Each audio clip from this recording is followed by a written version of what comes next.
Good evening all of you. सभी बच्चों को गुड इवनिंग। आप सभी का स्वागत है हमारे एमसीक्यू की जो सीरीज 2 है उसमें, और ये सेकंड वीडियो एमसीक्यू का। इससे पहले हमने 50 क्वेश्चन का ओवरव्यू ऑफ कंप्यूटर का 50 क्वेश्चन जो है वो हम अटेम्प्ट कर चुके हैं। हम आगे बढ़ते हैं और आज के इस टेस्ट पेपर में हम 100 क्वेश्चन सॉल्व करने वाले हैं, वो भी बहुत रैपिडली सॉल्व करने वाले हैं। और अगर आप बहुत जल्दी इस वीडियो को कंप्लीट करना चाहते हैं तो आप जो स्पीड है वो 2 और 1.5 की करके आप इसे रैपिडली कर सकते हैं। ठीक है, चूंकि 100 क्वेश्चन है तो हमें जल्दी जल्दी कंप्लीट करना, तो मैं भी अपनी तरफ से थोड़ा सा रैपिडली चलने वाला हूं। और उससे भी पहले आप सभी को थैंक्स अलोट, आपने इतना सारा प्यार दिया फर्स्ट वीडियो पे। ठीक है, इतना ज्यादा पसंद किया आपने। ठीक है, उसके लिए थैंक यू सो मच। ठीक है, सो स्टार्ट करते हैं। हमारे पास क्वेश्चन नंबर 51 आता है। कंप्यूटर में पहले से रक्षित डॉक्यूमेंट को खोलने हेतु प्रयोग शॉर्टकट की क्या होगी। इसका मतलब यह है कि अगर मान लीजिए कंप्यूटर में पहले से क्या है, कोई डॉक्यूमेंट पहले से क्या कर रखा है आपने, सेव कर रखा है। यही तो बात की जा रही है कि पहले से अगर कोई डॉक्यूमेंट सेव है, अगर आप उसे ओपन करना चाह रहे हैं, सेव डॉक्यूमेंट को क्या करना चाह रहे हैं, सेव डॉक्यूमेंट को ओपन करना चाह रहे हैं, तो क्या करेंगे, तो आप करेंगे सर कंट्रोल ओ। क्या करेंगे सर, आप करेंगे सर कंट्रोल ओ। ठीक है, अच्छा इसके अलावा कोई ऑप्शन हो सकता है क्या, कंट्रोल F12 हो सकता है क्या, क्या कंट्रोल F12 हो सकता है क्या, जो ऑलरेडी सेव्ड डॉक्यूमेंट है उनको ओपन करने के लिए। तो हम कहेंगे बिल्कुल सर कंट्रोल F12 भी हम यूज कर सकते हैं। उसके बाद है F9, तो F9 नहीं होता। ठीक है, इसके बाद है बोथ ए एंड बी। तो हमारा आंसर क्या हो जाएगा, हमारा आंसर हो जाएगा D, both A and B हमारा ऑप्शन हो जाएगा। दैट मीन्स हम दो तरह के ऑप्शन यूज कर सकते हैं फाइल को ओपन करने के लिए। एक तो हम यूज कर सकते हैं कंट्रोल के साथ में ओ, और दूसरा हम यूज कर सकते हैं कंट्रोल के साथ F12। ठीक है, कंट्रोल के साथ F12। अब मैं आपको यह भी बताना चाहूंगा कि अगर आप कंट्रोल के साथ F12 कर रहे हैं तब तो ये पहले से सेव फाइल को ओपन करने के लिए होगा। लेकिन अगर आप सिर्फ F12 कर रहे हैं तो क्या होगा, तो ये होगा सेवेज। तो क्या होगा, तो ये होगा सेवेज। और अगर आप F11 कर रहे हैं तो ये होगा फुल स्क्रीन। ये क्या होगा, ये होगा फुल स्क्रीन। तो साथ में छोटे छोटे जो क्वेश्चंस है उनको अटैच करते हुए चले, एक क्वेश्चन से मल्टीपल क्वेश्चन सीखने की कोशिश करें। चलिए आगे बढ़ते हैं क्वेश्चन नंबर 52 की तरफ। कंप्यूटर में चल रहे प्रोग्राम को एक विंडो से दूसरे विंडो में जाने हेतु प्रयुक्त कुंजियों का संयोजन क्या होगा। इसका मतलब हम कौन से की प्रेस करें कि हम एक प्रोग्राम से दूसरे प्रोग्राम में चले जाएं with the help of shortcut की। तो ऐसे कौन से बटन यूज करने चाहिए, तो क्या मुझे कंट्रोल के साथ विंडो प्रेस करना चाहिए, मुझे विंडो के साथ शिफ्ट प्रेस करना चाहिए, या एल्टर के साथ टैब प्रेस करना चाहिए। तो बहुत ही इजी सा क्वेश्चन है ये। एल्टर के साथ आप क्या करेंगे, टैब यूज करेंगे। जस्ट लाइक मेरे कंप्यूटर में इस तरह से ये मेरा टास्क बार है और यहाँ पर मल्टीपल प्रोग्राम्स क्या कर रहे हैं, काम कर रहे हैं। जस्ट लाइक ये प्रोग्राम 1 है, ये प्रोग्राम 2 है, 3 है, 4 है, 5 है। अगर मान लीजिए मैं अभी ये विंडो खुला हुआ है, ये विंडो अभी है जिस पे आप काम कर रहे हो, आप चाहते हो कि इस विंडो 2, 3, 4, 5 पे मैं जाऊं, तो आप क्या प्रेस करोगे, आप प्रेस करोगे एल्ट के साथ टैब।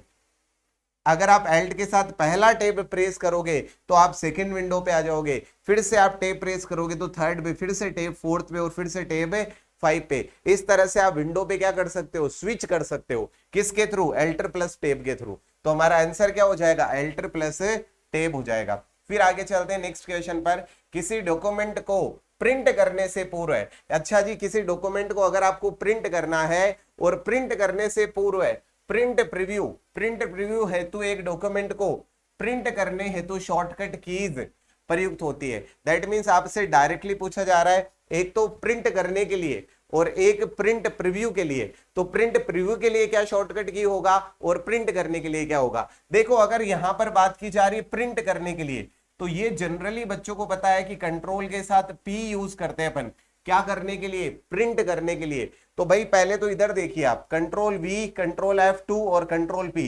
ये देखिए कंट्रोल P के दो ऑप्शन है, एक तो हमारे पास C और एक हमारे पास ऑप्शन क्या है, D है। तो C करना है या D करना है, यहीं से सेलेक्ट करेंगे कंट्रोल F2 और F2। देखो सिर्फ F2 अगर आप दबाते हो, मैंने आपको ये पहले भी बताया था, अभी हमारा जो लास्ट वीडियो था अगर आपको याद है, तो F2, सिर्फ F2 अगर आप प्रेस कर रहे हो तो ये है रीनेम के लिए। किसके लिए है, अगर आप डायरेक्टली F2 प्रेस करते हैं तो इसका मीनिंग किससे जुड़ा होता है, इसका मीनिंग जुड़ा होता है रीनेम से। तो अभी आपको क्या करना है, F2 तो सिर्फ रीनेम के लिए, हमें पूछा गया प्रिंट प्रीव्यू के लिए, तो इसका आंसर क्या हो जाएगा, इसका आंसर हो जाएगा हमारे पास कंट्रोल प्लस F2 और कंट्रोल प्लस P आंसर हो जाएगा। ठीक है, तो अगर आपको प्रिंट प्रीव्यू देखना है तो कंट्रोल F2 और अगर आपको प्रिंट लेना है तो कंट्रोल P। आगे चलते हैं नेक्स्ट प्रश्न पे। नेक्स्ट आता है कंप्यूटर पर कार्य करते समय एक स्टेप पीछे जाने के लिए, तो यहां पर एक वर्ड लिखा है अंडू करने के लिए क्या करेंगे। मैंने आपको पहले ही बता दिया था कि अगर अंडू करना है तो आप क्या करते हैं, कंट्रोल के साथ में Z यूज करते हैं। क्या करते हैं, Z यूज करते हैं। ऐसे नहीं हो आप कंट्रोल के साथ U प्रेस कर दो, सर अंडू करना है इसलिए क्या करते, U से कंट्रोल U हो जाएगा ना जी। अगर आप कंट्रोल U की बात करते हैं, कंट्रोल U की अगर आप बात करें तो ये अंडरलाइन के लिए यूज किया जाता है। किसके लिए होता है ये अंडरलाइन के लिए होता है सर। तो अगर आपको अंडू यूज करना है तो कंट्रोल Z प्रेस करना है। यहीं पर एक वर्ड आ रहा है रीडू, रीडू प्रेस करना है तो क्या करना है, कंट्रोल के साथ में आपको Y प्रेस करना है। तो कंट्रोल Z है अंडू के लिए, कंट्रोल Y है रीडू के लिए। अब देखो कंट्रोल, अब रीडू से R आ रहा है सबसे पहले। कुछ बच्चे क्या करते हैं कि सर कॉपी के लिए देखो कंट्रोल C है, प्रिंट के लिए कंट्रोल P है, पहले पहले अक्षर को उठा लेते हैं। ऐसा नहीं करना। आप देखते हैं तो रीडू में तो R आ रहा है, तो अगर आप मान लीजिए कंट्रोल के साथ में R प्रेस करेंगे तो क्या होगा, तो होगा राइट अलाइनमेंट। तो क्या होगा, याद रखिएगा, तो होगा राइट अलाइनमेंट। क्या बोला है मैंने, राइट अलाइनमेंट हो जाएगा सर। तो हम तो बात यहां अलाइनमेंट की नहीं कर रहे, हम तो बात किसकी कर रहे हैं, अंडू और रीडू की बात कर रहे हैं। तो कंट्रोल R है वो राइट अलाइनमेंट के लिए, कंट्रोल Y जो है वो किसके लिए, कंट्रोल Y है रीडू के लिए, कंट्रोल Z अंडू के लिए, कंट्रोल U अंडरलाइन के लिए। चलिए ठीक है सर। तो हमसे क्या पूछा गया, हमसे पूछा गया अंडू हेतु एवं एक स्टेप आगे रीडू हेतु। तो कंट्रोल Z और कंट्रोल Y ये हमारा आंसर होने वाला है। ये रहा कंट्रोल Z और ये रहा कंट्रोल Y। तो हमारा आंसर क्या हो जाएगा, आंसर हो जाएगा हमारा डी आंसर हो जाएगा कंट्रोल Z और कंट्रोल Y। ठीक है, आपको ये सेशन कैसा लगा है, जिस तरह से आपने पीछे के सेशन में बहुत सारा अफेक्शन दिखाया है, प्यार दिखाया है। मैं चाहता हूं उन बच्चों को आप ये शेयर करें जो वीडियो की तैयारी कर रहे हैं, जो कंप्यूटर इंस्ट्रक्टर की तैयारी कर रहे हैं, जो राजस्थान पुलिस की तैयारी कर रहे हैं। ऐसे बच्चों को ये सेशन जरूर शेयर करिए ताकि उनको क्वेश्चन करने में दिक्कत ना हो। चलिए आगे चलते हैं। नेक्स्ट आता है कैप्स लॉक जैसी कीबोर्ड फीचर को शुरू या बंद करने वाले बटन को क्या कहते हैं। देखो नेविगेशन क्या होता है, अगर आपने मेरी लास्ट क्लास ली है तो आपको बड़े अच्छे से पता है नेविगेशन क्या क्या होता है। पहली बात तो सर जो 4 एरो होती है, क्या होती है, 4 जो एरो होती है वो नेविगेशन होती है। इसके अलावा 4 बटन हमने डिस्कस किए थे, कौन कौन से सर, एक तो होम बटन है, एक सर एंड बटन है, एक सर पेज अप बटन है, एक क्या है पेज अप है, और एक क्या है सर, एक है पेज डाउन। एक क्या है, पेज डाउन। तो ये भाई टोटल 8 की है जो नेविगेशन की होती है। इसके बाद में दूसरा क्या आ गया, फंक्शन की। फंक्शन की होती है F1 to F12।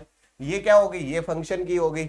अब आ गया टॉगल की और एक है न्यूमेरिक की। भाई न्यूमेरिक की तो आप जानते हो, ठीक है, न्यूमेरिक की कौन सी होती है, 0 to 9 जो होती है वो क्या होती है, न्यूमेरिक की होती है। अब आपने कहा टॉगल की, तो कौन बच गया, अब बच गया कैप्स लॉक, नम लॉक। तो ये जो लॉक वाले की है जिनसे आप कहते हैं ना कि लाइट ऑन होती है कीबोर्ड में, ठीक है, तो ये जो कैप्स लॉक वगैरह जितने भी की है ये क्या है, ये सपोर्टिंग की है। ठीक है, तो सपोर्टिंग की है, दैट मींस इनको आप क्या कह देते हैं, टॉगल की कह देते हैं। ठीक है, तो आपसे यही पूछा गया कैप्स लॉक जैसी कीबोर्ड फीचर को शुरू या बंद करने के लिए बटन को कहते हैं, बटन को कह देते हैं हम टॉगल। क्या कह देते हैं, टॉगल बटन कह देते हैं। ठीक है, अच्छा फिर आगे चलते हैं। नेक्स्ट आता है हमारे पास कीबोर्ड पर स्थित, कीबोर्ड पर स्थित जो ऑन ऑफ के रूप में कार्य करते हैं उन्हें क्या कहा जाता है, अभी अभी पढ़ा है, उन्हें क्या कहा जाता है, अभी अभी हमने पढ़ा है कि उन्हें कह देते हैं अपन टॉगल की। चलिए आगे बढ़ते हैं।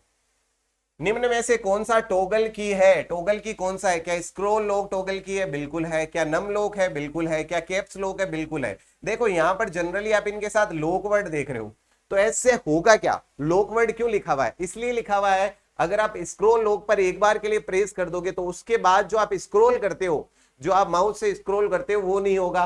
नम लॉक अगर आप ऑफ कर देते हो तो फिर नंबर प्रेस नहीं कर पाओगे। कैप्स लॉक अगर आप ऑफ कर देते हो तो फिर कैपिटल नहीं लिख पाओगे। ठीक है, तो ये तीनों लॉक वर्ड इसलिए है ताकि ये एक एक फंक्शन को क्या कर पाए, एग्जीक्यूट कर पाए। तो ये सारे के सारे क्या है, सारे के सारे टॉगल कीज है। इसके बाद फिर आगे चलते हैं। प्रत्येक अक्षर के लिए शिफ्ट कुंजी का प्रयोग करने के बजाय सभी अक्षरों को कैपिटल करने के लिए, देखो अभी अभी मैंने बताया आपको ये कि अगर सभी अक्षरों को कैपिटल लिखना है तो उसके लिए क्या करना है, किस कुंजी का प्रयोग किया जाता है। बताओ, आरआरबी एनटीपीसी में ऐसे प्रश्न आते हैं। ठीक है, कोई बात नहीं, अब आप छोड़ेंगे नहीं तो क्या करेंगे, हम डायरेक्टली हम आ जाएंगे कैप्स लॉक पे। क्या करने वाले हैं, कैप्स लॉक करने वाले हैं। फिर आगे चलते हैं नेक्स्ट क्वेश्चन की तरफ। अगला प्रश्न है, डॉक्यूमेंट में कर्सर की मौजूदा स्थिति के बाईं ओर, जस्ट लाइक ये एक डॉक्यूमेंट है, इसमें आप यहां लिख रहे हैं और यहां पे आपका जो कर्सर है वो क्या कर रहा है, ब्लिंक कर रहा है। मौजूदा स्थिति देखिए बाईं ओर, तो ये क्या हो गया, ये हो गया आपका बाईं ओर। ठीक है, ये बाईं ओर हो गया। जो राइट लेफ्ट की बात करते हैं ये हो गया आपका लेफ्ट साइड।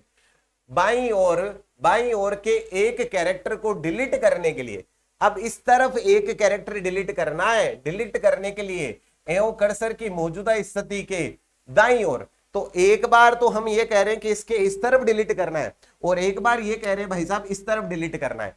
अगर आप इस तरफ डिलीट करना चाहते हो तो क्या दबाओगे, बैक, पीछे की तरफ डिलीट करना है। ये देखो बी से, बी का मतलब बी की साइड में चलना है तो बैक स्पेस दबाओगे। ठीक है, बाएं चलना है तो बैक स्पेस, दाएं चलना है दाएं। ये देखो डी का मतलब डिलीट दबाओगे। तो अगर आप इस तरफ चलने हैं तो क्या करोगे, बैक स्पेस प्रेस करोगे। ठीक है, और अगर आप इस तरफ कुछ डिलीट करना चाह रहे हैं तो आप डिलीट की प्रेस करोगे। बात खत्म सर। ठीक है, स्थिति के दाईं ओर एक कैरेक्टर डिलीट करने के लिए बटन का प्रयोग किया जाता है। हमने कहा लो जी अभी देख लेते हैं। सबसे पहले बैक स्पेस कहां है, ये रहा बैक स्पेस। उसके बाद क्या आना चाहिए, डिलीट आना चाहिए। ये लो जी, बैक स्पेस और डिलीट बटन का क्या करेंगे, हम यूज करेंगे। फिर आगे चलते हैं सर नेक्स्ट पे। और मैं फिर कह रहा हूं, अगर आपको क्वेश्चन याद नहीं हो रहे हैं, कहानी समझ में नहीं आ रही है, सर टाइम वेस्ट मत करिएगा बिल्कुल भी। ढेर सारा कंटेंट यूट्यूब पे पड़ा है, जहां से आपको याद होना उसी वीडियो को वॉच करना है। आपका टाइम प्रीशियस है, टाइम खराब मत करिएगा। ठीक है, टाइपिंग के दौरान गलती हो जाने पर निम्नलिखित में से किस कुंजी को दबाकर गलती को मिटाया जा सकता है। अगर गलती हो गई है तो बैक स्पेस प्रेस कर सकते हैं। क्या कर सकते हैं, बैक स्पेस। अब देखो यहां पर डिलीट वर्ड दिया ही नहीं, डिलीट वाला बटन यहां पर इन्होंने ऑप्शन में ही नहीं दिया, क्योंकि डिलीट से भी गलती को क्या किया जा सकता है, ठीक, लेकिन वो किस तरफ होगी, दाएं तरफ। ठीक है, अभी थोड़ी देर बाएं और दाएं वाली बात बताई थी मैंने। Which key deletes the character to the left, left, ये देखो लेफ्ट, यही बना बाएं, यही बना लेफ्ट, यही बाएं। कौन सी की कर्सर के बाईं और अक्षर को डिलीट करती है, कौन सी की करती है। अब आप खुद सोचो, अगर आपने अभी मेरे पीछे वाला प्रश्न सीखा है, उससे कुछ सीखा है, तो डेफिनेटली आंसर आपके माइंड में आ गया है। यहां कर्सर है, बाईं तरफ करना है, बाईं का मतलब बी का मतलब बैक स्पेस, तो डायरेक्टली आंसर क्या कर दोगे, डायरेक्टली आंसर कर दोगे आप बैक स्पेस। फिर आगे चलते हैं। कीबोर्ड की कौन सी कुंजी डॉक्यूमेंट लाइन के प्रारंभ में ले जाई जाती है। मैंने ये फर्स्ट क्लास में सिखा दिया था। अगर आप किसी फाइल में काम कर रहे हैं, आपका कर्सर यहां है और इस लाइन में आप चाहते हो कर्सर यहां आ जाए, कौन सी की दबाओगे, एंड की दबाओगे। और अगर कर्सर यहां और आप चाहते हो यहां आ जाए तो क्या करोगे, तो होम की प्रेस करोगे। क्या करोगे, होम की। कर्सर यहां और पिछले नेक्स्ट पेज में जाना चाहते हो तो क्या करोगे, पेज अप की करोगे। कर्सर यहां है आपका और आप इस ऊपर वाले पेज में जाना चाहते हो तो यहां पर पेज डाउन की, और ऊपर वाले जाने के लिए पेज अप की यूज करोगे। क्या यूज करोगे, पेज अप की यूज करोगे। तो ये सारी बातें मैंने आपको बहुत पहले सिखा दी है, फिर भी इस प्रश्न को सॉल्व कर लेते हैं। हमने कहा जी कीबोर्ड की कौन सी कुंजी डॉक्यूमेंट लाइन के प्रारंभ में ले जाती है। अब देखिए ये रहा आपका आंसर, होम की। होम की क्या करेगा, ये रहा होम की, फर्स्ट में आने के लिए, एंड की लास्ट में जाने के लिए। ठीक है, फिर आगे चलते हैं। कीबोर्ड की जो स्क्रीन को कॉपी करने, देखो क्या लिखा हुआ है, स्क्रीन को कॉपी करने, अर्थात कंप्यूटर स्क्रीन का स्क्रीनशॉट लेने हेतु। देखो भाई स्क्रीनशॉट वर्ड आ गया है, कॉपी करना तो गलत है लेकिन स्क्रीनशॉट कहना बिल्कुल सही है। अगर आपको जो स्क्रीन जिस पे आप काम कर रहे हो उसका स्क्रीनशॉट लेना है तो आप क्या करोगे, बड़ा सिंपल सा काम है, प्रिंट स्क्रीन बटन को प्रेस करेंगे। क्या करेंगे, आपके कीबोर्ड में बटन होता है प्रिंट स्क्रीन, उसको क्या करेंगे, प्रेस करेंगे तो वो जो जिस पे विंडो पे आप काम कर रहे हो करंट में, उस विंडो की एक स्क्रीनशॉट तैयार हो जाएगी। ठीक है जी, स्क्रीन का एक स्क्रीनशॉट तैयार हो जाएगा। कीबोर्ड में स्थित डिलीट बटन दबाने से क्या होगा, किसी फाइल फोल्डर आइकन को स्थायी रूप से मेमोरी से हटाना। अब देखो यहां सीखने वाली बात है, इसमें पहला ऑप्शन है किसी फाइल फोल्डर आइकन को स्थायी रूप से। भाई जब आप डिलीट दबाते हो ना तो वो स्थायी रूप से डिलीट नहीं होता।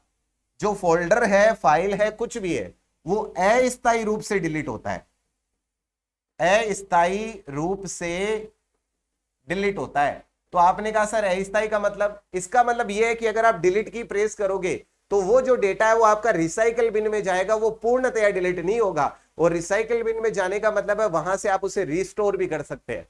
अगर आप कहते हैं कि सर अगर मान लो मैं यहां प्रेस करता हूं shift plus delete, shift plus delete, तो क्या होगा सर, अगर आप शिफ्ट प्लस डिलीट प्रेस करोगे तो ये स्थायी रूप से डिलीट हो जाएगा। ये क्या हो जाएगा, स्थायी रूप से डिलीट हो जाएगा। अब ये आपके कंप्यूटर में अवेलेबल ही नहीं है, किसी फोल्डर में अवेलेबल नहीं है, ये पूर्ण रूप से स्थायी रूप से क्या हो चुका है, डिलीट हो चुका है। तो अब देखते हैं क्या पूछा गया इसमें, स्थायी रूप से मेमोरी से हटाना, ना जी ये तो गलत हो गया। हमने कहा अस्थायी रूप से हटता है जब आप डिलीट दबाते हो। किसी फाइल फोल्डर को कॉपी करना, अरे भाई डिलीट से तो कॉपी नहीं होता।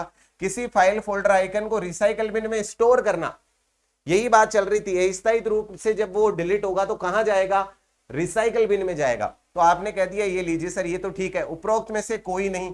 अरे जब है ना अपने पास सी ऑप्शन तो ये हो ही नहीं सकता। आगे चलते हैं, किसी फाइल फोल्डर, देखो यहां आ गया शिफ्ट डिलीट। मैंने अभी अभी बताया आपको शिफ्ट डिलीट से क्या होगा, परमानेंट डिलीट। शिफ्ट डिलीट का मतलब है परमानेंट डिलीट करना, पूर्णतया स्थायी रूप से डिलीट करना।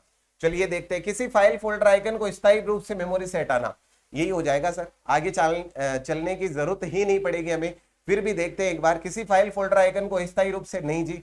फाइल फोल्डर आइकन को स्थायी रूप से रिसाइकल बिन में स्टोर करना, नहीं जी।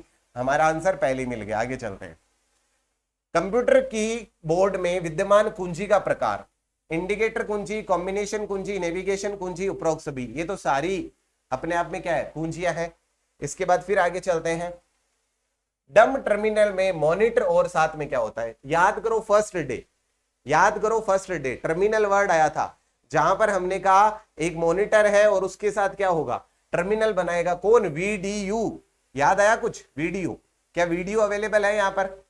आपने कहा सर ये तो माउस, स्पीकर, कीबोर्ड, माउस और स्पीकर्स है, तो वीडियो तो सर यहाँ पर अवेलेबल है ही नहीं। अब इनमें से किसको चुने, तो आप कहेंगे कि सर डम टर्मिनल में मॉनिटर। अब मॉनिटर एक तरफ ये मॉनिटर है, अब मॉनिटर पर आप काम किससे कर रहे होंगे, आप काम किससे कर रहे होंगे, तो काम कर रहे होंगे आप कीबोर्ड से। किससे काम कर रहे होंगे, कीबोर्ड से।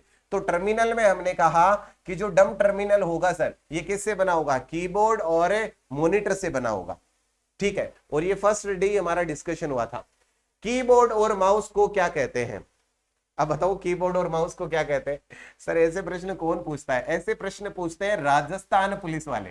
ठीक है, यानी कि क्या कहते हैं, इनपुट डिवाइस कहते हैं। क्या कहते हैं, इनपुट डिवाइस। फिर आगे चलते हैं, नेक्स्ट आता है, सबसे कॉमन इनपुट डिवाइस में शामिल है मॉनिटर और कीबोर्ड, मॉनिटर और माउस, माउस और कीबोर्ड, प्रिंटर और माउस। अब आप जानते हैं अच्छे से कि क्या हो जाएगा आंसर, माउस और कीबोर्ड। माउस और कीबोर्ड आपको मैंने बताया था दोनों के दोनों प्राइमरी है, लेकिन दोनों साथ में आने पर क्या करना है, आपको कीबोर्ड करना है। फिर आगे चलते हैं, माउस एक इनपुट डिवाइस है जो ब्लैंक के सिद्धांत पर काम करने के कारण यूजर फ्रेंडली है। किस सिद्धांत पर, सीयूआई। माउस किस पे काम करता है, सीयूआई में। पहली क्लास जो लास्ट सेशन हुआ था उसमें हमने इस क्वेश्चन को डिस्कस किया था कि माउस किस पे काम करता है, सीयूआई पे काम करता है। ठीक है, ये एमपीएसओ 2014 का प्रश्न है। फिर आगे चलते हैं, जीयूआई का पूरा नाम क्या है, तो जीआई का पूरा, जीयूआई का पूरा नाम मैंने पहले ही बता दिया था। जी का मतलब ग्राफिकल, यू का मतलब यूजर, आई का मतलब इंटरफेस। तो ग्राफिकल यूजर इंटरफेस, ये रहा देखिए, ग्राफिकल यूजर इंटरफेस। मैं हमेशा एक बात बोलना चाहूंगा, अगर कोई भी फुल फॉर्म का क्वेश्चन आ रहा है तो ऑप्शन पे मत जाइएगा, पहले खुद से फुल फॉर्म बना लीजिए, क्योंकि ऑप्शन में इतने प्यारे ऑप्शन होंगे, आपको ज्यादा ऑप्शन ठीक लगने शुरू हो जाएंगे अगर आपने ढंग से नहीं पढ़ा है। तो इसलिए पहले जब भी फुल फॉर्म का क्वेश्चन आए आप खुद से ही फुल फॉर्म बिल्डअप करिए, जो आपके माइंड में सबसे पहले आ रहा है बहुत ज्यादा प्रोबेबिलिटी है कि वो सही होगा। ठीक है, फिर आगे चलते हैं, नेक्स्ट आता है हमारे पास, निम्नलिखित में से किस उपकरण में घूर्णनदर्शी जायरोस्कोप का प्रयोग किया जाता है। देखो होता क्या है जायरोस्कोप, मैंने इसका पिक्चर भी यहां पर रखा है। जायरोस्कोप क्या होता है, ये देखिए, इसमें एक फ्रेम होती है, जिस तरह से इसको रोटेट करेंगे ऐसे, ऐसे रोटेट करेंगे तो ये जो इसका डायरेक्शन है ना, ये जो इसका डायरेक्शन है ये क्या होगा, बदलेगा। ऐसा ये जो जायरोस्कोप है ये किस में प्रयोग किया जाता था? आप ये सोचिए कि कुछ टाइम पहले, आज से लगभग 3-4 साल पहले जो माउस यूज होते थे उसमें क्या होती थी, माउस जो यूज होती थी उसमें क्या होता था, यही प्रिंसिपल यूज किया जाता था। कौन सा, जायरोस्कोप वाला, ठीक है। जिससे क्या हो, डायरेक्शन चेंज हो, माउस में क्या है, वो जो कर्सर है उसमें क्या है, मूवमेंट हो, जो पॉइंटर है उसमें क्या हो, मूवमेंट हो। तो आंसर क्या हो जाएगा, आंसर हो जाएगा हमारे पास माउस, ये रहा कंप्यूटर माउस, यही आंसर हो जाएगा। इसके बाद फिर आगे चलते हैं। कंप्यूटर में ऐसा कौन सा पॉइंटिंग डिवाइस है जो अपनी सहायक सतह से संबंधित 2 आयामी गति का पता लगाकर कार्य करता है? तो भाई यहां पर एक सिंपल सी बात है, लिखा हुआ वर्ड है पॉइंटिंग डिवाइस। पॉइंटिंग डिवाइस इनमें से कौन सा, पॉइंटर, ट्रैकर, माउस और कीबोर्ड। बताइए, पॉइंटर क्या पॉइंटिंग डिवाइस है क्या? पॉइंटर क्या पॉइंटिंग डिवाइस है क्या? नहीं जी, पॉइंटर पॉइंटिंग डिवाइस नहीं है। पॉइंटर तो इसको बोलते हैं आप, ठीक है। जस्ट लाइक मैं ऐसे बनाता हूं, इसको आप क्या बोल देते हैं, पॉइंटर बोल देते हैं, ठीक है। इसको इसको क्या बोल देते हो आप, पॉइंटर बोल देते हो, ठीक है। तो ये तो डिवाइस पूछ रहा है आपसे, पॉइंटिंग डिवाइस कौन सा है, ठीक है। तो पॉइंटिंग डिवाइस कौन सा होगा, हमने कह दिया ये रहा सर पॉइंटिंग डिवाइस कौन सा, माउस। इसके बाद फिर आगे चलते हैं, कंप्यूटर माउस किस प्रकार का डिवाइस है?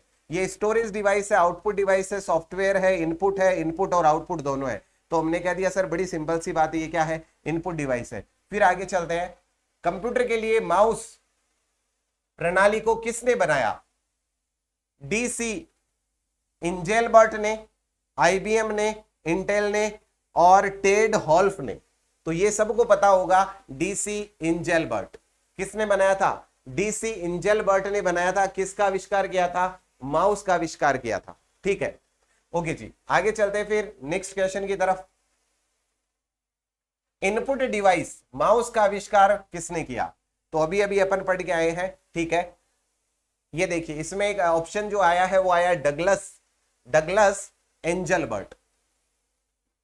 इसके बाद फिर आगे बढ़ते हैं नेक्स्ट पे। इनपुट डिवाइस माउस का आविष्कार कब हुआ था? कब हुआ था भाई? इनपुट डिवाइस माउस का आविष्कार हुआ था 1964 में। कब हुआ था? 1964 में। स्क्रीन पर माउस की स्थिति बताने हेतु प्रयुक्त तीर नुमा आकृति कहलाती है, अभी अभी बताया है, कर्सर कहलाती है, ब्लिंकर कहलाती है, नोटिफायर कहलाती है और इंडिकेटर कहलाती है। क्या कहलाती है? अभी अभी मैंने बताया, तो आंसर क्या हो जाएगा? कर्सर। वैसे पॉइंटर वर्ड ज्यादा बेटर होता है इसके लिए, ठीक है। कंप्यूटर के मॉनिटर पर कर्सर को की मदद से घुमाया जा सकता है। किसकी मदद से? माउस की मदद से घुमाया जा सकता है, ठीक है। यस, माउस की मदद से घुमाया जा सकता है। वैसे जोयस्टिक जो गेम्स के डिवाइसेस हैं उनके रूप में काम में लेते हैं, तो वहां से भी आप इसको चेंज कर सकते हो या घुमा सकते हो, ऐसा भी कह सकते हैं। बट पर्टिकुलरली हमारे पास अगर माउस ऑप्शन है तो हमें दूसरे किसी डिवाइस के बारे में सोचने की आवश्यकता नहीं है। डिफॉल्ट रूप से माउस पॉइंटर गति निम्न पर सेट होती है, मीडियम, टू स्लो, फास्ट और स्लो। तो याद रखिएगा हमेशा क्या होगी? मीडियम होगी। जो डिफॉल्ट जो इसकी स्पीड होती है माउस की वो कैसी होती है? वो होती है मीडियम। नेक्स्ट पे चलते हैं। निम्नलिखित में से कौन सा माउस का प्रकार है? Mechanical mouse, optical mouse, wireless mouse, all of the above. तो हमारा आंसर होगा ऑल ऑफ द अबव। सभी तरह के क्या है? माउस है। वायरलेस कौन से होते हैं? जो बिना वायर के काम करते हैं। ऑप्टिकल दैट मींस जो लेजर माउस होते हैं जिसमें लाइट आती है नीचे और लाइट के बेसिस पे वो वर्क करते हैं। और नेक्स्ट है मैकेनिकल माउस, जो पहले अभी मैं बताया था आपको, वो जो माउस है जो डायरेक्शन बेसिस पे काम करते हैं, तो वो क्या हो जाएंगे? मैकेनिकल। निम्न में से कौन सा माउस लेजर का उपयोग करता है? Optical mouse. अभी अभी मैंने बताया ऑप्टिकल माउस में हम लेजर का यूज करते हैं। नेक्स्ट आता है, निम्न में से माउस की कौन सी श्रेणी माउस की मूवमेंट का पता लगाने के लिए लेजर का उपयोग करती है? ऑप्टोमैकेनिकल, मैकेनिकल माउस और optomechanical mouse, optical mouse, mechanical mouse. अभी अभी अपन ने डिसाइड किया है कौन सा हो जाएगा भाई आंसर? आंसर हो जाएगा ऑप्टिकल माउस। नेक्स्ट आता है हमारे पास, निम्न में से कौन सा कथन गलत है? गार्डलेस माउस का उपयोग करते समय ट्रांसमीटर एवं रिसीवर की आवश्यकता होती है। कोडलेस माउस कंप्यूटर के साथ संचार करने के लिए इंफ्रारेड या रेडियो तरंगों पर क्या करता है, निर्भर करता है। हमें यह देखना है कि कौन सा गलत है, या तो फर्स्ट गलत है या सेकंड गलत है, और या फिर क्या है, दोनों गलत है। तो हमें देखना है कि कौन सा गलत है। तो मेरा ये थोड़ा सा यहां पर मिस्टेक है, ठीक है। माउस का उपयोग करते समय ट्रांसमीटर और रिसीव की आवश्यकता होती है, बिल्कुल सही है। कोडलेस माउस, यहां पर मे भी वायरलेस माउस होना चाहिए था। ये जो यहां पर गार्डलेस लिखा हुआ है, मे भी यहां पर वायरलेस होना चाहिए था, शायद इसमें कुछ ना कुछ मिस्टेक हुई है। इसमें हमें एक ट्रांसमीटर और एक रिसीवर की जरूरत होती है, और कोडलेस जो है, ठीक है, इसमें इंफ्रारेड या रेडियो तरंगों पर ये क्या करता है, निर्भर करता है। तो ये दोनों के दोनों स्टेटमेंट जो है वो क्या है, सही है। इसमें पूछा गया गलत कौन सा है, तो गलत तो न तो एक और न ही दो, यानी दोनों के दोनों क्या है, सही स्टेटमेंट है। हमसे पूछा गया था गलत कौन सा है। इसके बाद नेक्स्ट देखिए, कंप्यूटर में प्रयुक्त पॉइंटिंग डिवाइस माउस के बटन होते हैं, left button, right button, scroll button, all of the above. तो सारे के सारे बटन होते हैं, ठीक है। फिर आगे चलते हैं, माउस द्वारा किसी फाइल फोल्डर आइकन को सेलेक्ट करने के लिए किया जाता है लेफ्ट क्लिक या single click, double click, right click, scroll. क्या करते हैं अपन, सिंगल क्लिक करते हैं अगर कुछ भी सेलेक्ट करना हो, ठीक है। उसके बाद फिर आगे चलते हैं, माउस का क्लिक लॉक गुण है, इसमें कोई भी नहीं आइटम को क्लिक करने से रोकने की अनुमति देता है, आइटमों के लिए पासवर्ड सेट करने की अनुमति देता है, माउस बटन को दबाकर बिना खींचने की अनुमति देता है। बिना खींचने की अनुमति का मतलब है ड्रैग करने से, कुछ भी अगर आपको जस्ट लाइक क्या करना है, ड्रैग करना है, तो यही आंसर हो जाएगा, माउस बटन को दबाकर बिना खींचने की अनुमति देता है। नेक्स्ट आता है, किसी शब्द का चयन सेलेक्ट करने के लिए माउस का लेफ्ट क्लिक यूज किया जाता है, एक बार, दो बार, तीन बार। शब्द देखो, अगर आप एक बार क्लिक करते हैं तो फिर तो आप किसी पोजीशन पे जाते हैं, अगर दो बार क्लिक करते हैं तो क्या होता है, दो बार क्लिक करने पर आपका क्या हो जाता है, वर्ड सेलेक्ट हो जाता है। क्या हो जाता है भाई, वर्ड सेलेक्ट हो जाता है। अच्छा सर, तीन बार करूं तो देखो, एक बार तो है पोजीशन डिफाइन करने के लिए, किस जगह पर आपको जाना है। दो बार तो जहां पर आप पहले से हो, किसी वर्ड में आप काम कर रहे हो वहां पर आप पहले से हो, तो ये हो गया वर्ड सेलेक्ट करने के लिए। और ये तीन बार है लाइन सेलेक्ट करने के लिए, और चार बार ये है पैराग्राफ सेलेक्ट करने के लिए। तो सभी प्रश्नों का उत्तर मिल गया आपको। आपसे क्या पूछा गया, आपसे पूछा गया शब्द का चयन। शब्द का चयन मतलब क्या हो जाएगा, दो बार।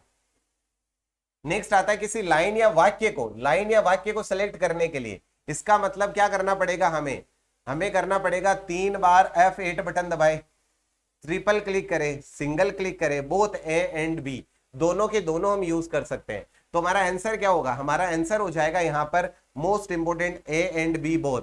यहां पर ट्रिपल क्लिक करके भी ये कर सकते हैं, और तीन बार F8 प्रेस करके भी क्या कर सकते हैं, हम सेलेक्ट कर सकते हैं लाइन या पैराग्राफ को। इसके बाद है, और ये F8 वाली बात हम पहले ही पढ़ चुके हैं, अभी रिपीट हो रहा है, ठीक है। ऑब्जेक्ट की प्रॉपर्टीज को एक्सेस करने में सहायता प्रदान करने वाला है, प्लॉटर, माउस, मोडेम, ओएमआर। तो ये भी क्या हो जाएगा, माउस ही हो जाएगा। इसके बाद आता है, इनमें से कौन सी विशेषता फीचर कंप्यूटर के माउस से संबंधित होती है, printing device, memory, output, pointing. तो आंसर हो जाएगा पॉइंटिंग। नेक्स्ट आता है हमारे पास, कौन सा डिवाइस स्क्रीन के किसी फाइल फोल्डर आइकन को ड्रैग एंड ड्रॉप करने का काम करता है, तो ये हो जाएगा माउस। ड्रैग एंड ड्रॉप का काम कौन करता है, माउस। इनमें से कौन सा पॉइंटिंग एंड ड्रॉ डिवाइस है, पॉइंटिंग भी है और ड्रैग एंड ड्रॉ का यूज होता है, तो वो क्या हो जाएगा, वो हो जाएगा हमारे पास है माउस। फिर आगे चलते हैं नेक्स्ट पे, माउस के द्वारा संपादित होने वाली क्रिया है right click, dragging and dropping, scrolling और उपरोक्त सभी। तो आंसर क्या हो जाएगा, उपरोक्त सभी। मैं थोड़ा सा फास्ट चल रहा हूं क्योंकि ये बेसिक क्वेश्चंस है, तो इन पे बहुत ज्यादा टाइम देने की जरूरत नहीं है, जहां कुछ यूनिक आता है वहां पर मैं चीजें ऐड करता हूं, ठीक है। स्क्रीन की किसी मद को किसी नए स्थान पर ले जाने के लिए माउस के प्रयोग के वर्णन हेतु प्रयुक्त पद कौन सा है, click, double click, drag and drop. देखो, एक जगह से दूसरे स्थान पर ले जाने के लिए, तो ड्रैग का मतलब क्या है, जस्ट लाइक यहां पर कुछ भी रखा हुआ है, मैं इसको आपको प्रैक्टिकल दिखाता हूं कि कैसे होता है ड्रैग एंड ड्रॉप। तो ये ऐसे होता है ड्रैग एंड ड्रॉप।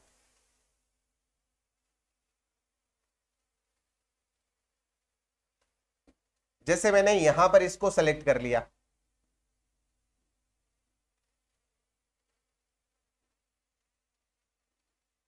ये मैंने इसको सेलेक्ट कर लिया, यहां से मैं ड्रैग करके इसको क्या कर रहा हूं, इधर उठा के रख रहा हूं। ये हो गया ड्रैग एंड ड्रॉप। यही बात चल रही है यहाँ पर, किसी मद को किसी नए स्थान पर ले जाने के लिए।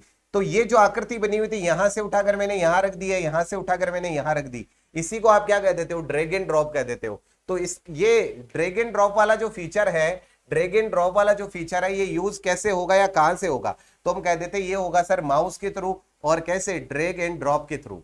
तो ये रहा हमारा सी आंसर। फिर आगे चलते हैं। नेक्स्ट आता है माउस के दो मानक बटनों के बीच स्थित व्हील का कार्य क्या है। व्हील का मतलब है जो स्क्रोल है, उसका कार्य क्या है, स्क्रॉल करना, नाम ही स्क्रॉल है। इसके बाद फिर आगे चलते हैं, माउस के कौन से बटन का प्रयोग स्क्रीन पर प्रदर्शित होने वाले पेज या पिक्चर को टॉप बॉटम करने के लिए किया जाता है। टॉप बॉटम करने के लिए हम किसका यूज करते हैं, स्क्रोल बटन का यूज करते हैं। किसका यूज करते हैं भाई, स्क्रोल बटन का यूज करते हैं। तो आंसर यही हो जाएगा।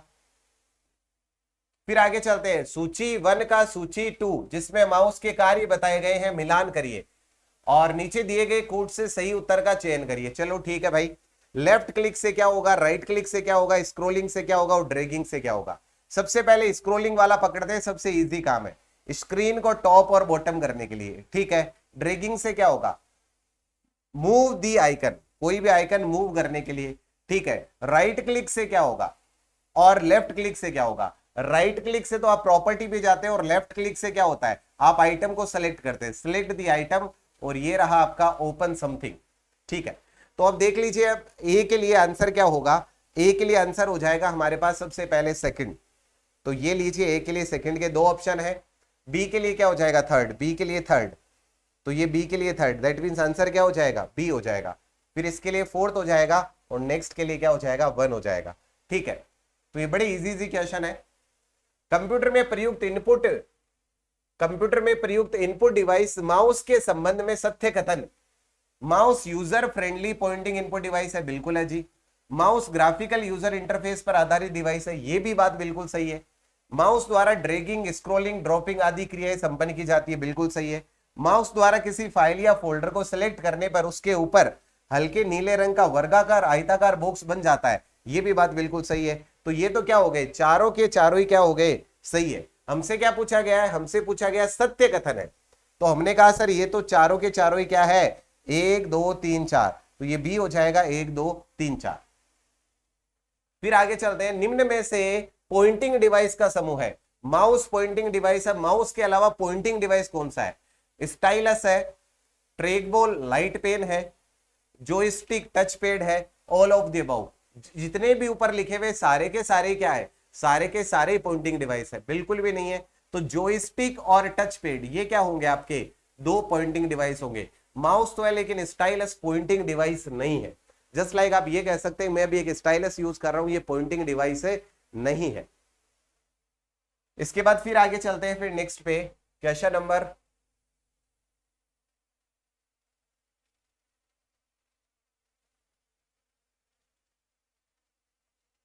इनपुट डिवाइस नहीं है। इनपुट डिवाइस कौन सा नहीं है, ये देखिए, स्कैनर तो इनपुट है, जॉयस्टिक ये भी इनपुट है, प्लॉटर ये इनपुट डिवाइस नहीं है। तो केवल थर्ड जो है वो इनपुट डिवाइस है, नहीं है।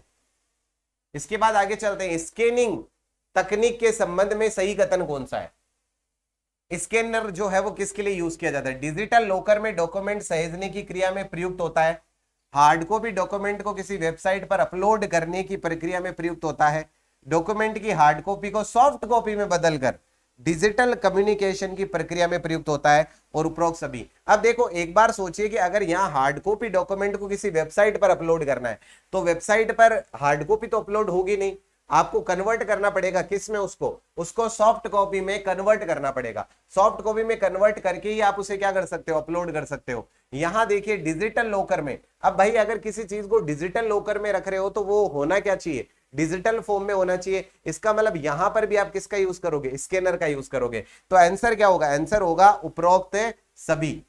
फिर आगे चलते हैं नेक्स्ट पे, ग्राफिक्स इमेज को कंप्यूटर में इनपुट करने हेतु अर्थात कंप्यूटर में प्रिंटेड डायग्राम पाने के लिए यूज किया जाने वाला इनपुट डिवाइस, तो डायरेक्टली क्या हो जाएगा, स्कैनर। फिर आगे चलते हैं, कंप्यूटर में इनपुट हेतु प्रयुक्त डिवाइस स्कैनर का प्रमुख कार्य निम्न में से है। इंफॉर्मेशन कैप्चर करना और ग्राफिक्स फॉर्मेट में स्टोर करना, सिर्फ इंफॉर्मेशन कैप्चर करना, सिर्फ इंफॉर्मेशन स्टोर करना, इंफॉर्मेशन को हार्ड कॉपी में बदलना। तो आंसर हो जाएगा इंफॉर्मेशन कैप्चर करना और ग्राफिक्स फॉर्मेट में क्या कर देना, उसे बदल देना।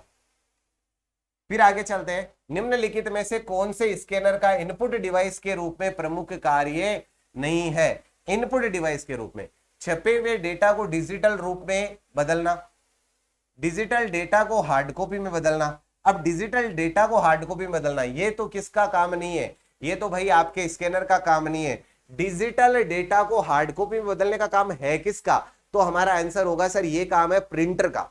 प्रिंटर से हम क्या करते हैं, जो भी डिजिटल फाइल होती है उसको प्रिंट करते हैं, तो ये काम तो किसका हो गया, ये काम तो सर प्रिंटर का हो गया। तो हमारा आंसर क्या हो गया, आंसर हो गया हमारा फर्स्ट वन। फिर भी आगे ऑप्शन देखते हैं, भौतिक रूप से विद्यमान डॉक्यूमेंट फोटो आकृति सॉफ्ट कॉपी में बदल देना। ठीक है, अब देखिए भौतिक रूप से विद्यमान डॉक्यूमेंट फोटो आकृति आदि को सॉफ्ट कॉपी में बदल लेना, ये बात भी ठीक है, लेकिन हमसे पूछा गया है कौन सा स्कैनर का इनपुट डिवाइस के रूप में प्रमुख कार्य नहीं।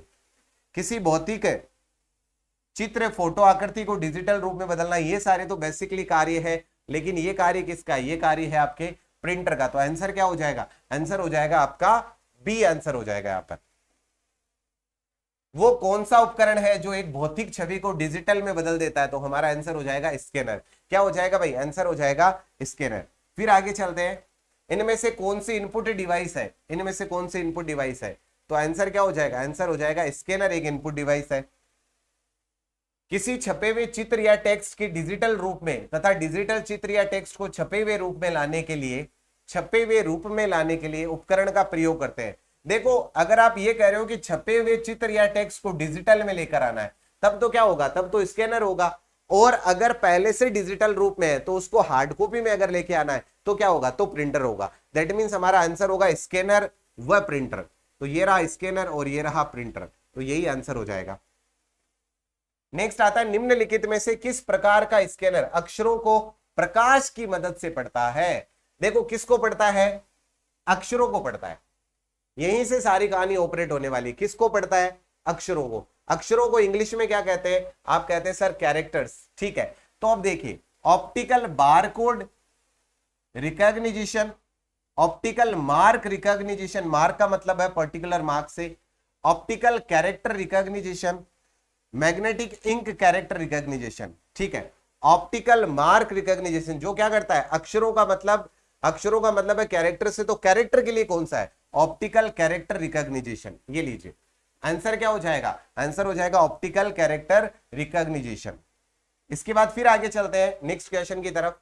निम्नलिखित में से कौन सा पॉइंटिंग इनपुट डिवाइस नहीं है। ट्रैक बॉल है, जॉयस्टिक है, डिजिटल टैबलेट है, तो आप कह देंगे स्कैनर नहीं है। इसके बाद आता है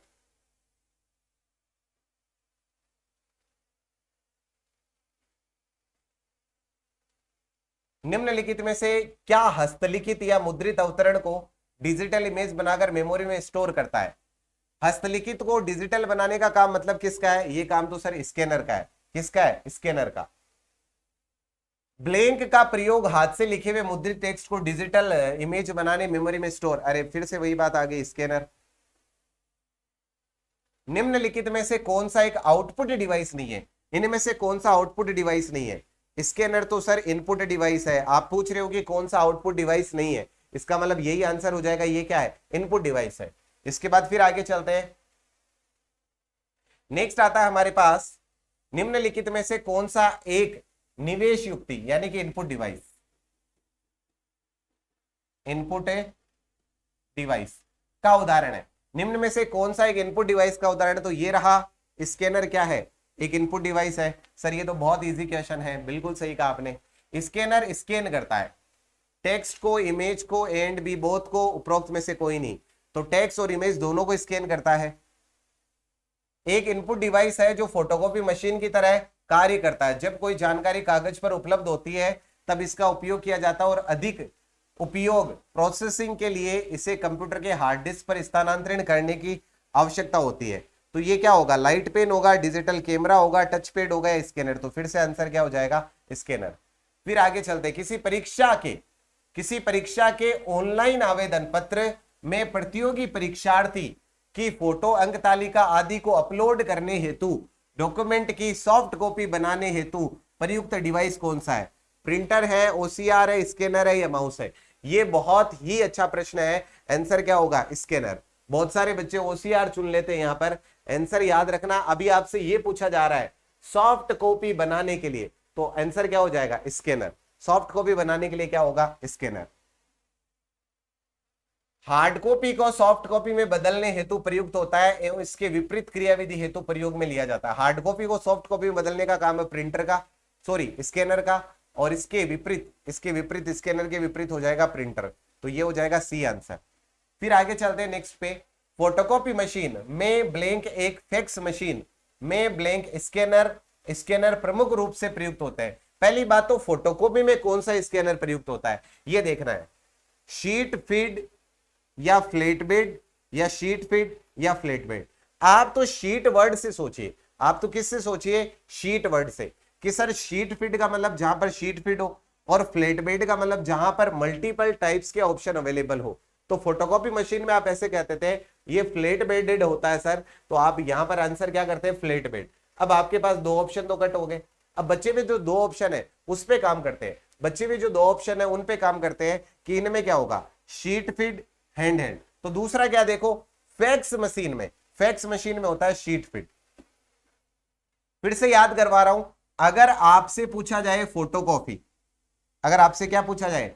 आपसे पूछा जाए फोटोकॉपी, और एक आपसे पूछा जाए फैक्स। अगर आपसे पूछा जाए फोटोकॉपी तब तो करना है फ्लैट। फोटोकॉपी कैसी होती है? फ्लैट होती है। और अगर आपसे फैक्स पूछा जाए तो करना है शीट। ठीक है, ओके। फिर आगे चलते हैं। निम्नलिखित में से कौन सा स्कैनर फोटोकॉपियर मशीन की तरह दिखता है और इसमें एक बॉक्स होता है जिसमें इसके एक ग्लास प्लेट और एक ढक्कन होता है जो ग्लास प्लेट को ढकता है? लेजर, फ्लैट बेड, इंकजेट और डॉट मैट्रिक्स। इनमें से कौन सा स्कैनर है जो यूज किया जाता है? तो हमारा आंसर क्या होगा? Flat bed. कौन सा आंसर हो जाएगा? फ्लैट बेड, जो ऊपर से ढकने की तरह। और जो आजकल के जो आ रहे हैं वो तो लेजर स्कैनर है, लेकिन आप कह सकते हैं कि फ्लैट बेड यहां पर सबसे अच्छा ऑप्शन है सर। ठीक है।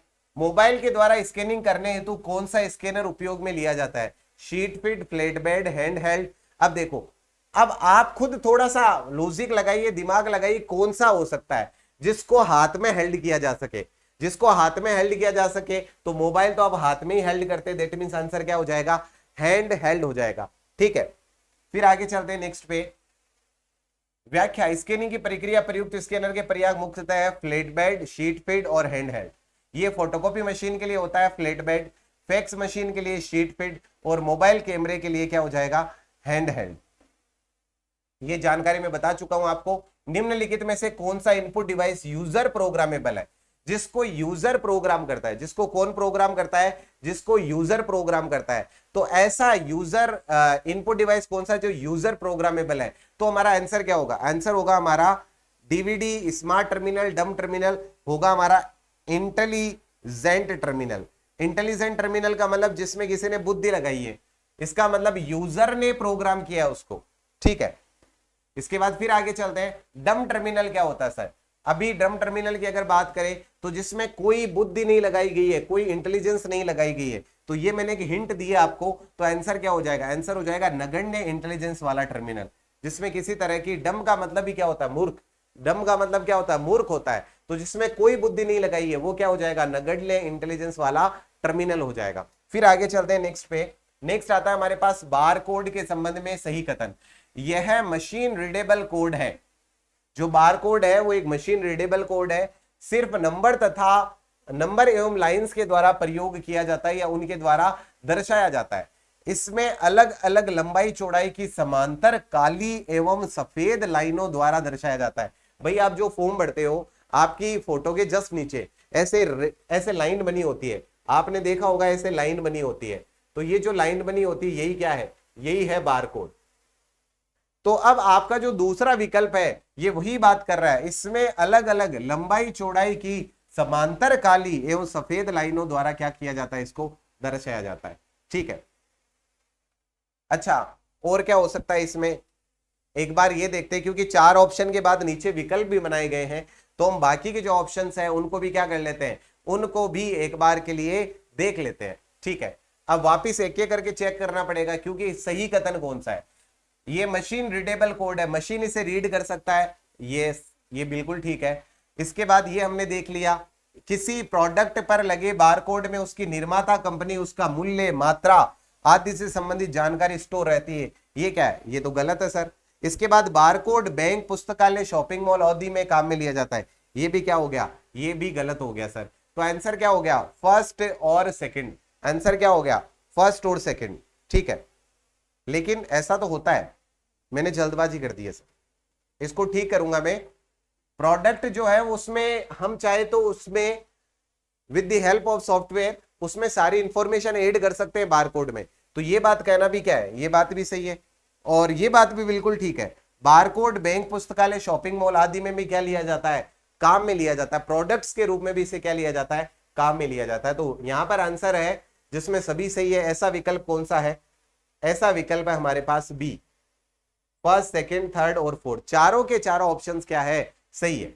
चलिए जी, इसके बाद आता है किसी उत्पाद यानी प्रोडक्ट पर काली व सफेद शाही की लाइनें। इसका मतलब मैं बात किसकी कर रहा हूं, अभी अभी अपन ने पढ़ा है, किसकी बात कर रहे हैं हम, बात कर रहे हैं सर बार कोड की। किसकी बात कर रहे हैं, बार कोड की बात कर रहे हैं। तो ये लीजिए बार कोड रीडर। ठीक है, अब बार कोड रीडर वाली बात कौन से ऑप्शन में, बस आपको इतना सा पकड़ना है कि बार कोड रीडर वाली बात है किस ऑप्शन में है। तो ये देखिए MICR, BCR, BCR का मतलब है बार कोड रीडर। इसके बाद फिर आगे चलते हैं, दुकानों में सामान्यतः निम्नलिखित में से किस तकनीक का उपयोग करके वस्तुओं को स्कैन किया जाता है ताकि वे बिल में अपने आप दर्ज हो जाए और इसके मूल्य का भुगतान कर पाए। अभी अभी देखा अपन ने बार कोड रीडर, ये लीजिए बार कोड, वह इनपुट डिवाइस जो सुपर बाजारों में व्यापक रूप से प्रयुक्त की जाती है, keyboard, mouse, trackball, barcode reader, वह इनपुट डिवाइस जो सुपर बाजार, जो बड़े बाजार होते हैं, बिग बाजार होते हैं, उसमें उस इनपुट डिवाइस का बहुत ज्यादा यूज किया जाता है। तो वो डिवाइस कौन सी है, तो वो डिवाइस हो जाएगी हमारे पास बार कोड रीडर। क्योंकि यहां ये नहीं पूछा गया है कि जनरली आप कौन सी सबसे ज्यादा यूज कर रहे हो, यहां पर वर्ड लिखा हुआ है पहले से सुपर बाजार, कि जो सुपर बाजार है उनमें सबसे ज्यादा क्या यूज किया जाता है, तो उनमें सबसे ज्यादा आपने देखा होगा बारकोड जो मशीन है उसका यूज किया जाता है। इसके बाद फिर आगे चलते हैं नेक्स्ट पे, उत्पाद यानी कि प्रोडक्ट लेबल पर डाटा की पढ़ने वाली डिवाइस क्या है, तो वही बारकोड रीडर, फिर से अपन कह देते हैं। विभिन्न उत्पादों पर प्रयुक्त बारकोड का प्रथम पेटेंट ब्लैंक में द्वारा जारी हुआ, पहले तो कब जारी हुआ और किसने जारी करवाया, किसके द्वारा जारी किया गया, किसने अपना वो पेटेंट तैयार करवाया था। तो आंसर क्या हो जाएगा, आंसर हो जाएगा 1951 टू 52 में हुआ। किसने, जोसेफ वुडलैंड ने, जोसेफ वुडलैंड ने क्या बनवाया था, पेटेंट बनवाया था। ठीक है, ओके। इसके बाद फिर आगे चलते हैं, उत्पाद का सीक्रेट कोड, देखो प्रोडक्ट का सीक्रेट कोड पाठन में प्रयुक्त BCR का पूर्ण रूप क्या है, bar code reader, bar code reader. ठीक है, फिर आगे चलते हैं, जो भी करे सर अच्छा करे, उसमें से कुछ गलत नहीं हो। सर्वाधिक प्रयुक्त bar code reading pattern UPC का पूर्ण रूप क्या है, तो मैंने हमेशा कहा है कि जब आपसे फुल फॉर्म पूछे जाए आप पहले सोचिए कि इसकी फुल फॉर्म क्या हो सकती है माइंड में, फिर ऑप्शन पे जाइएगा। अगर आपको बिल्कुल भी याद नहीं है तो ऑप्शन देखना ही पड़ेगा, अगर आपके माइंड में टूटा फूटा याद आ रहा है तो पहले उसे याद करिए आप। ठीक है, तो UPC जो है इसका फुल फॉर्म क्या होगा, तो हमारा आंसर हो जाएगा यूनिवर्सल प्रोडक्ट कोड। क्या हो जाएगा, यूनिवर्सल प्रोडक्ट कोड। फिर आगे चलते हैं, कौन सा इनपुट डिवाइस का प्रयोग बैंकों, उद्योगों में चेक को रीड करने के लिए किया जाता है। अब जो चेक होते हैं उनपे क्या होता है, उसमें मैग्नेटिक इंक होती है। जो चेक होते हैं उनपे क्या होता है, उसमें मैग्नेटिक इंक लगी होती है। ठीक है, क्या होती है, मैग्नेटिक इंक लगी होती है। अब जो मैग्नेटिक इंक है उनको पढ़ने के लिए मैग्नेटिक इंक कैरेक्टर रीडर चाहिए। ठीक है, मैंने आंसर ही दे दिया आपको, क्या चाहिए हमें, मैग्नेटिक इंक कैरेक्टर रीडर की आवश्यकता है, that means magnetic ink character reader. तो MICR की हमें क्या है, आवश्यकता है। इसके बाद MICR से क्या तात्पर्य, अभी अभी मैंने बताया, magnetic input character reader, magnetic ink character recognization. और ये देखिए, अब मैंने रीडर बोल दिया था, इसमें क्या है, रिकॉग्निशन है। इसके बाद फिर आगे चलते हैं, चेक्स के तीव्र का कार्य संपादन प्रोसेसिंग के लिए बैंकिंग या अन्य वित्त उद्योग द्वारा प्रयोग की जाने वाली प्रौद्योगिकी टेक्नोलॉजी कौन सी है? तो चेक्स, जैसे ही चेक वर्ड आया है आप वहीं से सोचिए चेक का मतलब ही क्या है। चेक से जुड़ी हुई जो अपन कोड यूज करने वाले वो कौन सा होगा? तो वो होगा मैग्नेटिक इंक। वो कौन सा होगा? वो होगा मैग्नेटिक इंक कैरेक्टर रीडर, जैसे ही चेक की बात आए। इसके बाद आता है बैंकिंग क्षेत्र में अधिक संख्या में चेकों की तेज निस्तारण के लिए निम्नलिखित में से कौन प्रयुक्त होता है? तो वही आ जाएगा MICR। इसके बाद आता है निम्न में से कौन उद्योग चुंबकीय क्षय गुण पहचानने का प्राथमिक उपयोग करता है? तो ये कह देंगे अपन बैंक। सबसे ज्यादा चेक पे यूज होता है तो बैंक हो जाएगा। स्कैनिंग की तकनीक टेक्नोलॉजी को पूर्व निर्धारित समय में लगे टेक्स्ट को पढ़ती है। देखो स्कैनिंग की तकनीक टेक्नोलॉजी, ठीक है, जो पूर्व निर्धारित स्थान में लगे टेक्स्ट को पढ़ती है, पहले से डिसाइडेड है और उसको पढ़ने का काम है, तो वो किसका है? वो है optical mark reader, optical character reader, barcode reader. तो ये होगा ऑप्टिकल कैरेक्टर रीडर। क्या हो जाएगा? OCR। क्या हो जाएगा? OCR। और अगर मार्क पढ़ना हो, जैसे आपके एग्जाम्स होते हैं उसमें जो एक आपको शीट दी जाती है जिसमें मार्क लगाए जाते हैं, तो वो होगा ऑप्टिकल मार्क रीडर। ठीक है, तो ये हो जाएगा OCR, optical character reader.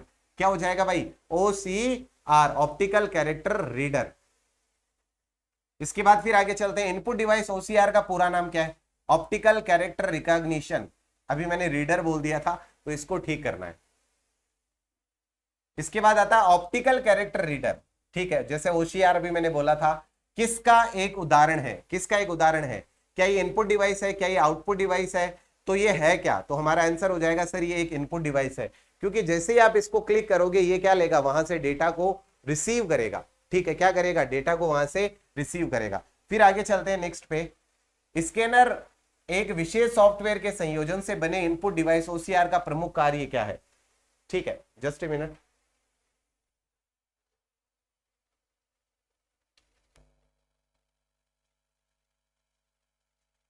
Okay, सो हमने कहा स्कैनर एवं विशेष सॉफ्टवेयर के संयोजन से बने इनपुट डिवाइस OCR का प्रमुख कार्य क्या है? तो OCR का प्रमुख कार्य क्या है? जो ऑप्टिकल कैरेक्टर्स है उनको क्या करना? रीड करना। ठीक है, उनको क्या करना? रीड करना। कागज पर हस्तलिखित प्रिंटेड अक्षरों को पढ़ना, बिल्कुल सही बात है। पढ़े हुए अक्षरों का संपादन, एडिटिंग एवं फॉर्मेटिंग करना, बिल्कुल सही बात है। पुराने दस्तावेज पढ़ना एवं इलेक्ट्रॉनिक फिलिंग करना, ये भी सही बात है।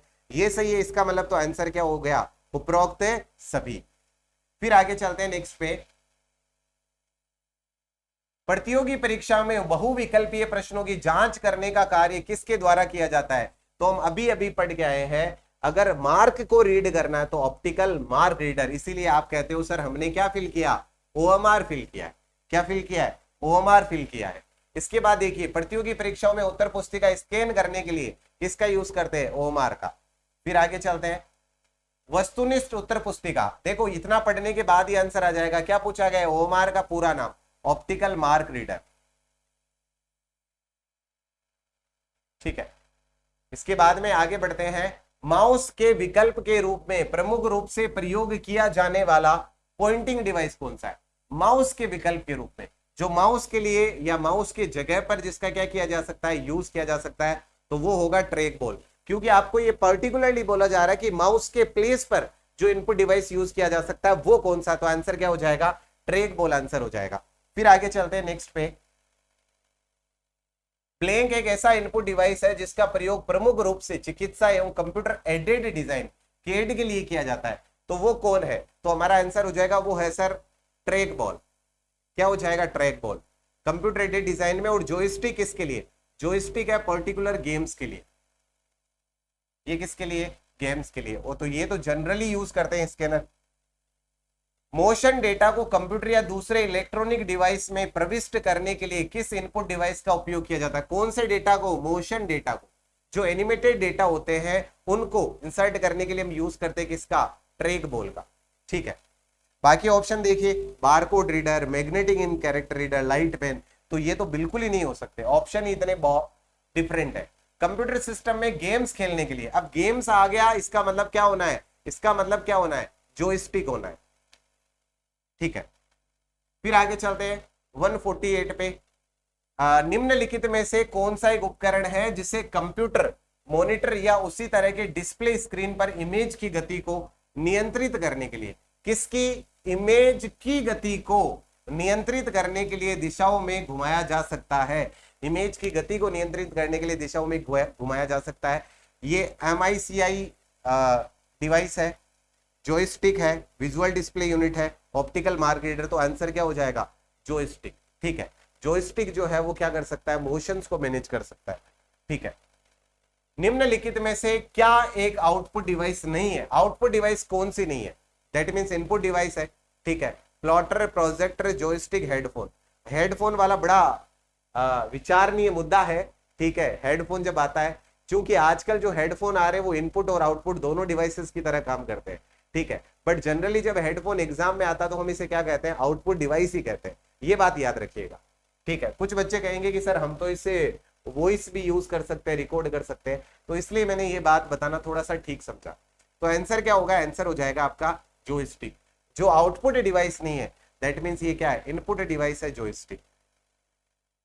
लास्ट प्रश्न आपका, और लास्ट बट नॉट लीस्ट, इसके अलावा भी बहुत सारे क्वेश्चंस और आने वाले हैं। और मैं हमेशा कहता हूं आपको सेशन कैसा लगता है ये हमेशा मुझे बताते जाइए, ताकि हमें पता रहे कि हम किस टाइप से या किस सिस्टम के साथ हम मेहनत कर रहे हैं, ये हमें पता रहे, ताकि हम और ज्यादा कंटेंट डिलीवर करने की कोशिश करें। इवन हर दिन एक वीडियो में बना पाऊं, ऐसी कोशिश हम करें। ठीक है, तो नीचे कमेंट बॉक्स में ये जरूर बताइएगा कि आपको ये आज का जो 100 क्वेश्चन का वीडियो है ये कैसा लगा।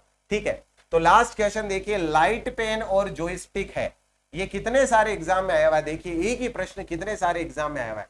लाइट पेन और जॉयस्टिक क्या है, स्टोरेज डिवाइस है, इनपुट डिवाइस है, एल्गोरिथम्स है, आउटपुट डिवाइस है। तो आंसर क्या हो जाएगा, आंसर हो जाएगा सर ये एक इनपुट डिवाइस है। तो आप खुद चेक करिए कि आपके 100 में से कितने नंबर आ रहे हैं।